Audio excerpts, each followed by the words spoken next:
Hey everybody, it's Reading Aloud with Mrs. Reynolds. I just wanted to let you know this is our first time doing this, and then hopefully that you guys are doing okay at home. I miss seeing your faces every day. And one thing that I really miss doing is reading to you aloud. So I'm going to be doing probably about a half an hour each time, little sessions of reading a book aloud, and you may tune in at any time that you want. You can be cozy up in your bed or in your pajamas or in a beanbag chair or wherever you're comfortable, and you can listen to me read to you from a book. So I'm going to start with a book that's kind of lighthearted. It's by an author that many of you are familiar with, and that is Gordon Corman. This is the first time I've read it, so I'm hearing it and reading it for the first time, just like you guys. It's called What's His Face? I'm going to read the back of I'm going to read the inside cover to give you a little synopsis about what this book is about. And then we'll get started, and I'll start reading to you. It says, Cooper Vega's family moves so often that he practically is invisible at any school he attends. Now, they've relocated to the town of Stratford, where nobody even makes an effort to learn Cooper's name. To them, he's just, what's his face? Cooper's parents feel bad about moving him around so much, so they get him a fancy new phone. Almost immediately, it starts to buzz and malfunction. Then there's a weird glare on the screen. Then that glare starts to take on a form of a person. It's not just any person trapped inside Cooper's phone. It's a boy named Roderick, who says he's lived in the time of William Shakespeare and had a very tangled history with the famous playwright. Cooper thinks his phone has gone haywire, but there's nothing he can do to get rid of Roderick. Then, even stranger, Roderick starts helping him, even though his 16th century advice isn't always the best for the 21st century middle school. Okay, so that's a little bit of a synopsis of what this book, What's His Face, is about. So I'm going to go ahead and get started, and I'm going to start with the first chapter.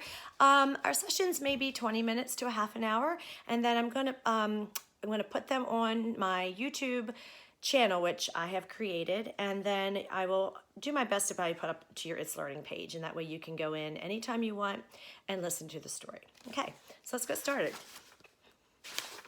Chapter 1, Meet What's His Face. Cooper Vega is invisible. Okay, not really, but when you're the new kid and people look right through you, it sure feels that way. Cooper is pretty much the world champion at being the new kid, since Stratford Middle is his 5th school in the past 3 years. He keeps his distance from the visible people on the soccer field to avoid being trampled by mistake. That's another thing about being invisible. It's your job to get out of the way. At Stratford Middle School, the opposite of invisible is Brock Baumgartner.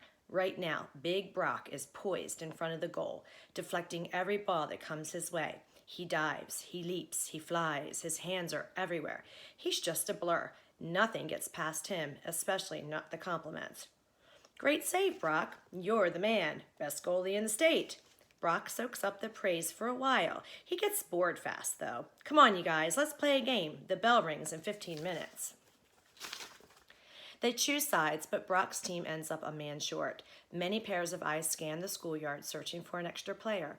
Brock loses patience with this, too. Find somebody, he orders. What about what's-his-face over there, suggests Aiden Snowcraft. Cooper freezes. Aiden's long finger is pointing directly at him. This always comes sooner or later, the moment you become visible, usually because they need something from you. Brock turns around. What's-his-face? He looks right through Cooper. The new kid, Aiden persists, the guy with the hair. Cooper flinches, and his mop of shaggy brown hair, almost shoulder-length, resettles itself. My name is Cooper Vega, he supplies. All right, you're on defense. Brock tells him, don't mess up. Eagerly, Cooper jogs onto the field. He's been a student at Stratford Middle School for a week and a half, and this is the first time anyone has noticed he's even alive. Changing schools every 6 months is standard stuff in the Vega family. Captain Vega's in the military. You go where you're sent and you keep quiet about it. Cooper's used to the lifestyle, but that doesn't make it any easier. Especially in a town like Stratford, where all the kids seem to have been together since they were old enough to walk. Cooper's happy to be included, even as what's-his-face, or the new kid. Some of the places he's been parachuted into have been welcoming and friendly. This isn't one of them. Cooper isn't a stellar athlete to begin with, but he's especially awkward today. It's the phone, his brand new GX 4000, the most advanced smartphone on the market. He's only had it since yesterday. It was his "sorry we had to move you away from all your friends again" present. If he falls down and smashes it, he'll never forgive himself, and his parents will definitely never forgive him. The thing costs nearly twice as much as a top-of-the-line iPhone or Android. It's bigger and bulkier and feels somehow vulnerable in his pocket, like it always is on the verge of falling out. "What are you doing, kid?" Brock's voice barks from behind Cooper. "You're just standing there. Get your head in the game." There's no question who the criticism is aimed at. The goalie has plenty of coaching for everybody, but all the other have names. Cooper is only kid. The shot comes out of nowhere, a booming kick on the laser trajectory at waist level. It's definitely a phone killer. As Cooper watches it approaching on a collision course with his front pocket, he understands that this is a choice between soccer glory and his GX 4000. He makes the obvious choice. At the last second, he hurls his body out of the path of the ball, which sizzles past a flat-footed Brock into the net. The star goalie just stands there, open-mouthed. "New teams," Brock bawls. "I'm not playing with what's-his-face." "We don't want him either," is the reply from the opposite side of the field. "Then get me another defender. I'll take anybody. Jolie, play defense. I don't care if you're a girl. You've got to be better than what's-his-face." Cooper slinks and is off the field. It's bad enough to be humiliated, but why does it have to be in front of Jolie Solomon, who's been one of the bright spots in his miserable school? It would be an honor to be called what's-his-face by Jolie, who has never before glanced in Cooper's general direction. She's noticing him now as the guy who made a fool of himself at recess during the soccer game. Jolie raises her arm, indicating a short cast around her wrist. "Can't. The cast don't come off till Thursday." Then, much to Cooper's surprise, she adds disapprovingly, "And his name isn't what's-its-face, it's..." She regards him in a sudden surprise. "Sorry, I guess I never got your name." "Cooper," he tells her, following her off the field. "Cooper Vega." "Cooper, Cooper, party pooper," calls a voice behind him. "This is just great," Brock complains. Where are we going to find another player in, 7 minutes? Cooper looks worried, but Jolie is serene. "Don't let them get to you," she advises. "They're harmless. They just take their sports way too seriously, especially Brock." "You seem pretty sporty," Cooper observes, nodding toward her cast. She shrugs. "Soccer's a little slow for me. I'd like to get the blood pumping. I broke my wrist kiteboarding on Lake Stratford." "Kiteboarding?" "You know, it's a cross between parasailing and water skiing, with a little snowboard thrown in. It's amazingly how hard water is when you come down on it at 30 feet. Cooper sizes up his companion. She's slim and kind of petite, definitely not muscle-bound, or anything you would expect from an extreme athlete. Not that he's met a lot of extreme athletes. Her t-shirt does say "Scuba Insanity," with a cartoon of a diver taking an underwater selfie with a giant squid. "You dive too?" he asks. "Not that much anymore," she replies. "My dad won't let me go in where there are sharks. He's so overprotective. I also rock climb, I zip line, I ski jump, bungee, and do parkour. I'll try normal things too. Roller coasters aren't that boring, so long as they're really vertical. I'm also into drama. I want to be an actress when I grow up. Either that or an astronaut." For Cooper, it's about as bad as getting thrown out of the soccer game to find out how little he has in common with this girl. "We just moved here 3 weeks ago," he said to keep the conversation going. "My dad's military. He's stationed at Fort Bensonhurst." Jolie points off in the distance. "You can just make out the tower from here. Over there, in between those two hills. Our school is built on top of the third hill, so you can see for miles around. There should be a good spot to base jump around here, but believe me, I've checked. Nothing." Cooper is shocked. "But you wouldn't actually do that, right?" "I wish. My parents won't let me have a parachute until I'm 18. What's the point of living in 3 hills if you can't use the altitude?" "3 hills," Cooper repeats. "That used to be what the town was called, before the wolf moved in." Cooper laughs. "Now you've really got me confused. Who's the wolf?" "Somerset Wilson, one of the richest men in America.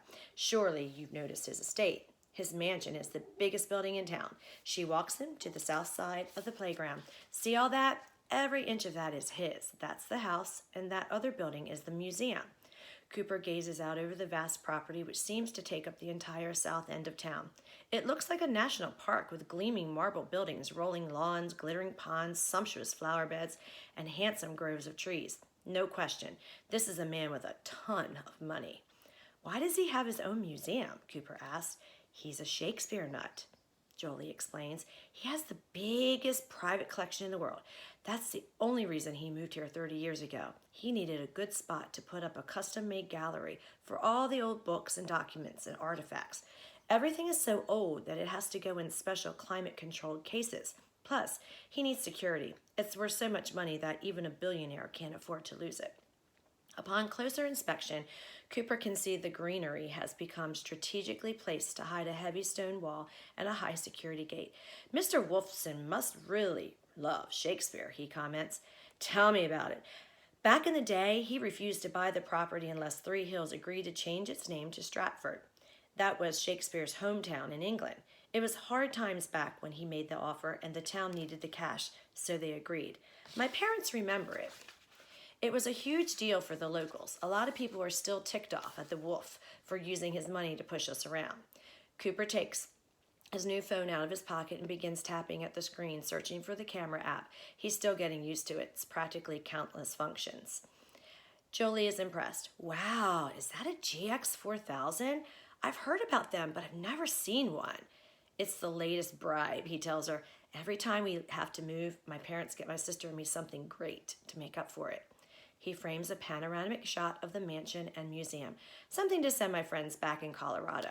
As he reaches to take the picture, the image on the screen dissolves into multicolored snow.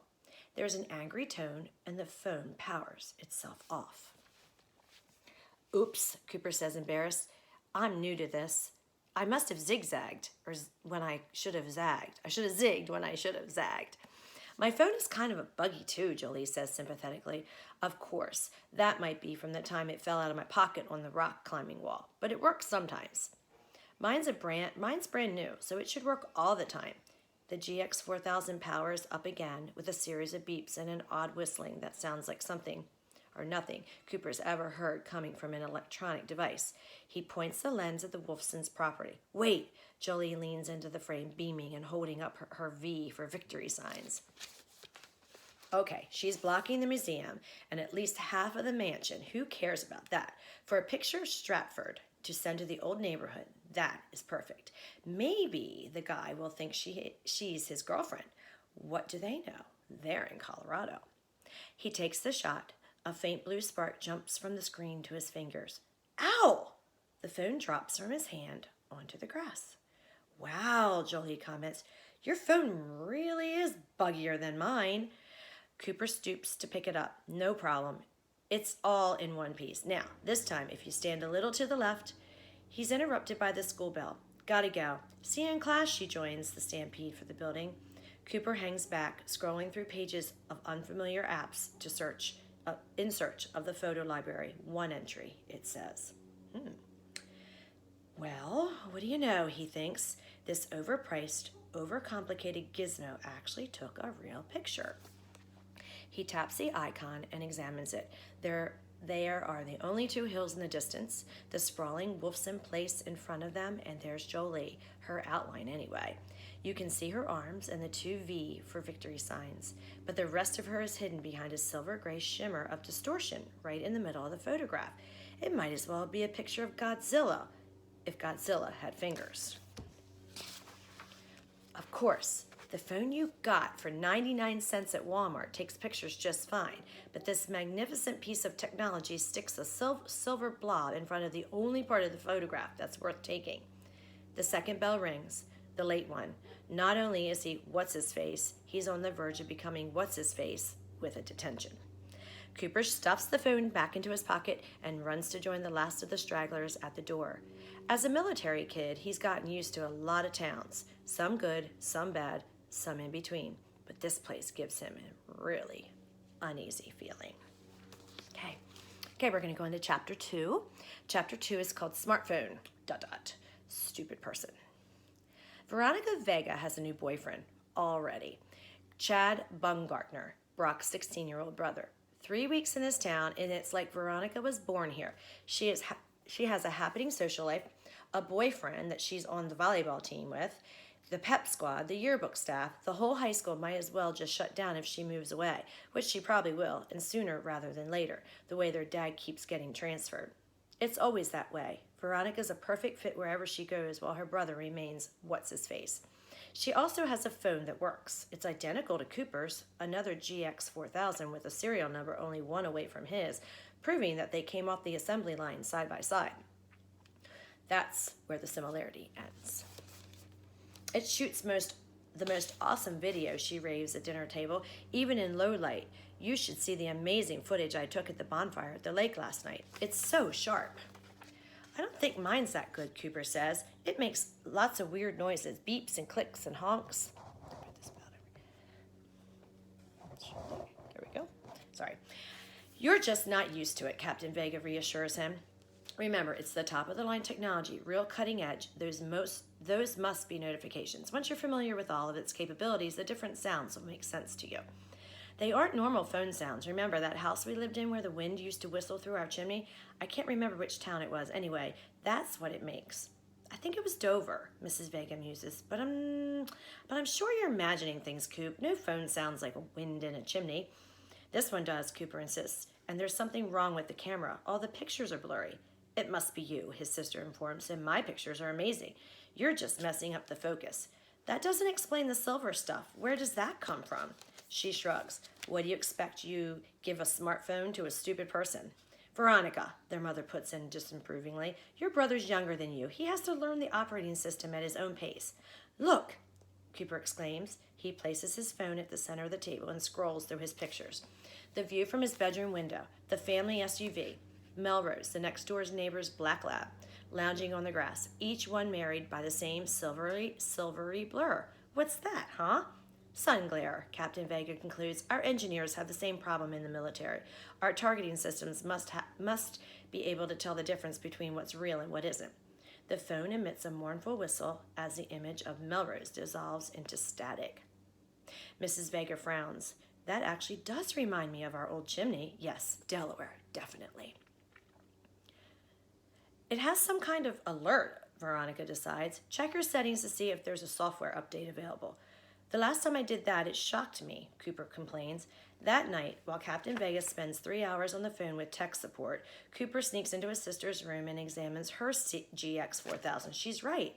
The thing works like a charm. It doesn't beep or chime or honk unless there's a message coming in. The pictures boast vivid colors and sharp detail. Most of these are of Chad Berngartner, who looks like an older, more muscled clone of Brock, the same fair skin, thick neck, and concrete flat-top hair. Finally, Captain Vega finishes with tech support. We did a full diagnostic, he tells Cooper, handing back the device. Everything seems to check out.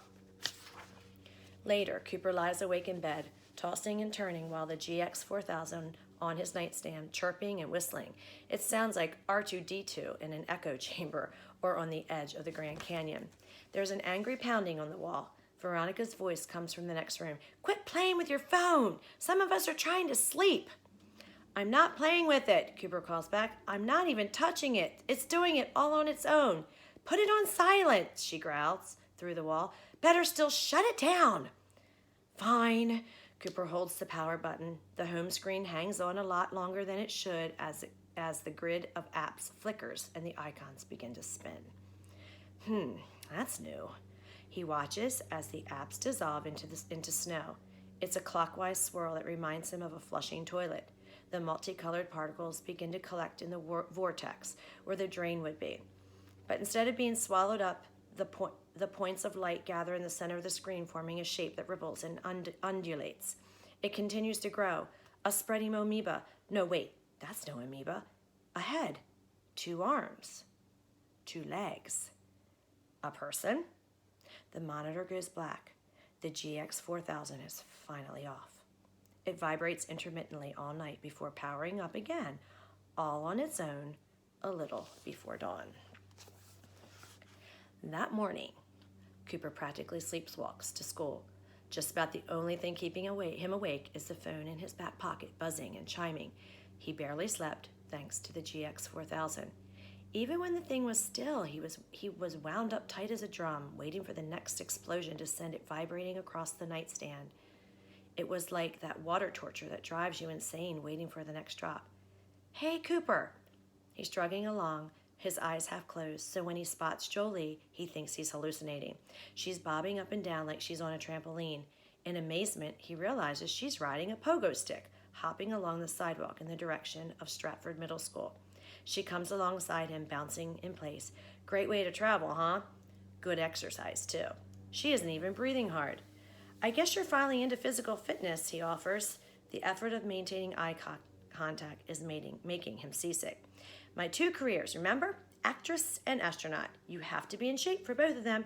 You're trying out for the play, right?" "Play?" Why is he always so clueless around her?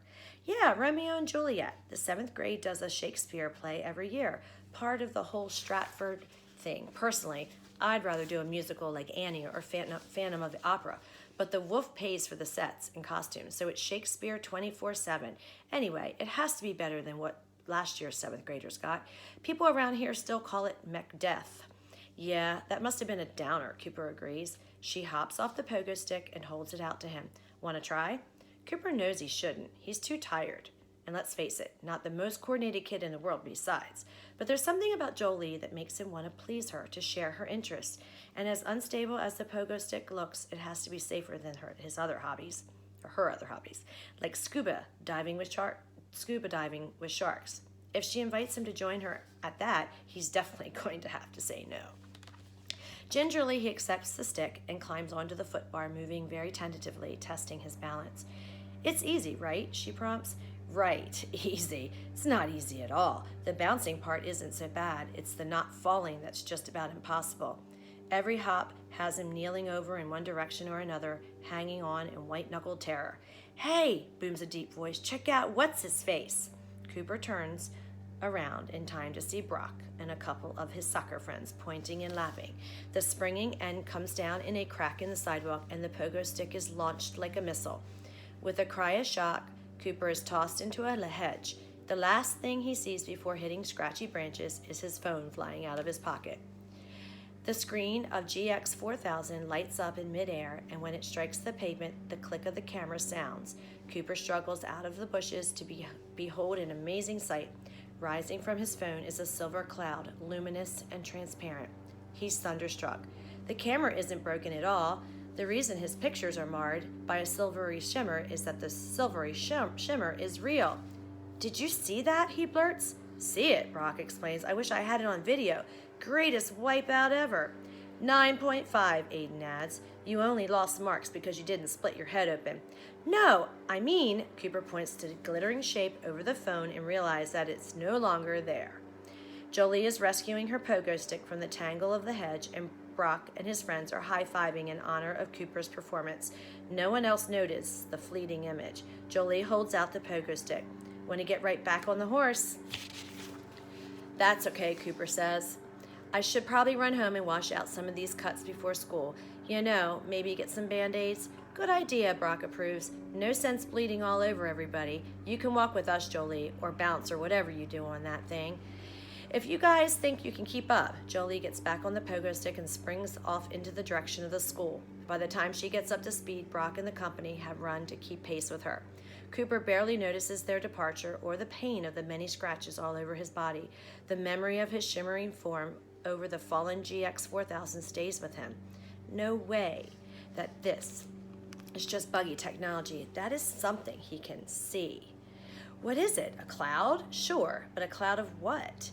He allows the image to reform in his mind's eyes. The problem with clouds is that if you stare at them long enough, all sorts of things begin to appear.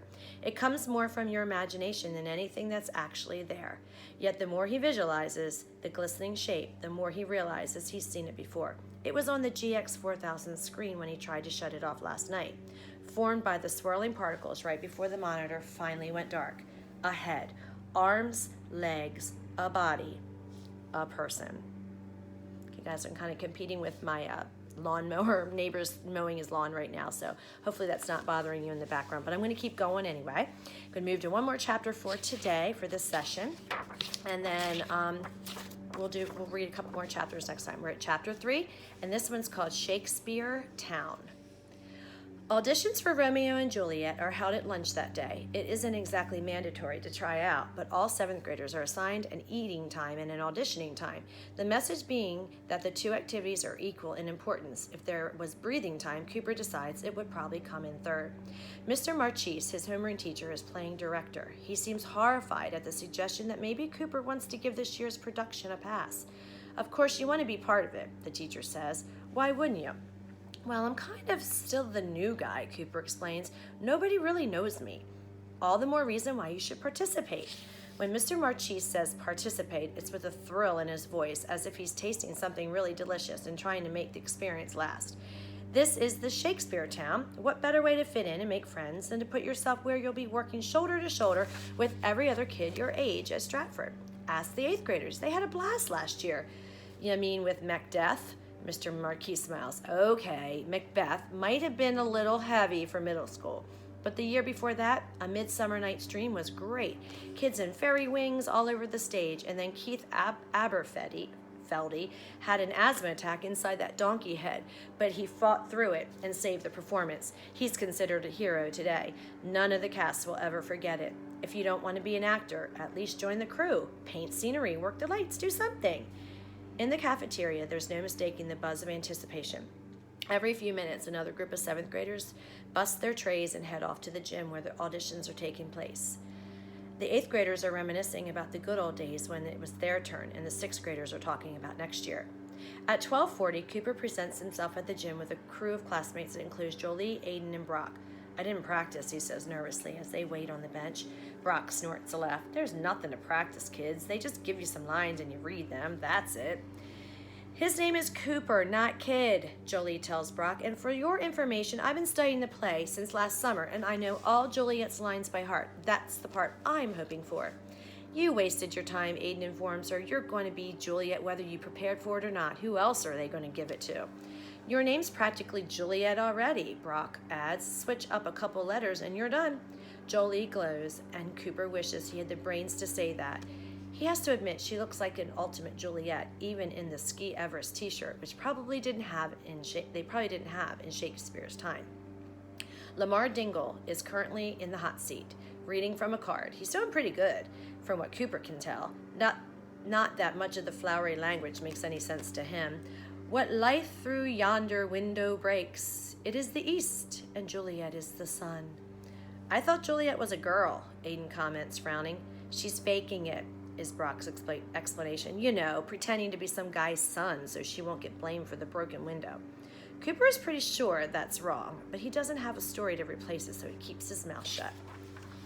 Romeo is so in love with Juliet that he compares her to a rising sun. Jolie whispers, geez, guys, how dense can you get?